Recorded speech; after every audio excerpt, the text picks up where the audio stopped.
The Secret Seven discussed the new idea. They all thought it very good indeed. Colin felt very proud to think he had given them such a fine idea. If we could find a big enough tree and flat enough branches, we could make a very fine meeting place there, said Peter. We could take up boards and boxes and cushions and make a little store place for biscuits and drinks and books and things. It would be super, said Janet. Nobody would ever guess we were there, and nobody could possibly hear what we say. Let's get out of this hot shed and go and find somewhere now, said Colin. I know exactly what an ice cream feels like when it begins to melt. As for poor old Scamper, he's panting as if he's run a race. So he was. His pink tongue hung out, long and wavy, and he panted loudly. Peter got up. Come on, old boy.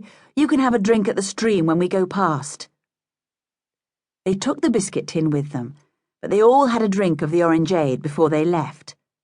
Scamper rushed onto the stream as soon as he knew they were going that way.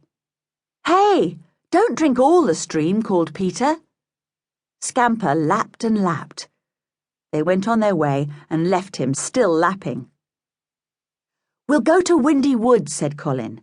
There are some enormous trees there, easy to climb too. They came to Windy Woods. It was cool and shady there. Now, let's look carefully and see if we can spot a good tree, said Jack, big enough to hold all the Secret Seven. What about Scamper, said Janet suddenly. He can't climb a tree. He won't be able to come to the meetings. We could make him a sort of harness and pull him up, said George. He'd hate that, said Peter. Anyway, he's not really a member. He needn't come. Or he could sit at the bottom of the tree and guard us. Oh, yes. He could bark if anyone came near, said Barbara. He would be a fine gatekeeper. But tree keeper, said Pam. Look, what about this tree? It's enormous. No good, said Peter, looking up at the great beech. No low-down branches to climb up on. We must have a tree that's easy to climb, or we'll spend all our time getting up and down. They separated and began to look for likely trees. There didn't seem to be so many after all. George found one that he thought was just right, but when he climbed up a little way, he soon saw that it was impossible to have any kind of house up there. No good, he called down. The branches criss-cross too much and are far too thick. Down he came, and then Jack shouted out, Come here, all of you! What about this tree? They ran up and looked at Jack's tree. Yes, said Colin. That really does look a likely one. One low branch waist-high to climb on, places to put your feet up the trunk after that, another branch there to cling to, and what looks like a nice lot of flattish branches halfway up. I'll shin up and see. No, I'll go, said Jack.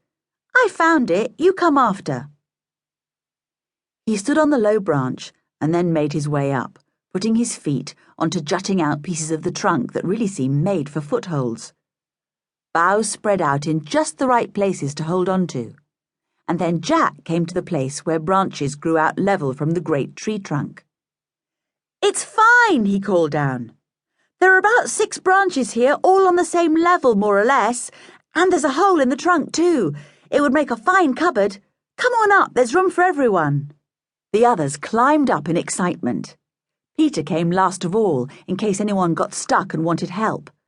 But it was such an easy tree to climb that nobody wanted any help at all. It's the biggest tree in the wood, I should think, said Peter, when they were all sitting on the platform of branches. What luck to have so many broad branches all about the same level. Where's the hole you told us about, Jack? Here, said Jack, and moved away from the part of the trunk he was leaning against. The others saw a very large hole. Jack thrust his hand in and felt round it. It goes down about 2 feet, he said. It would make a good store place for us, just what we want. Well, shall we make this our Secret Seven tree? Our new meeting place?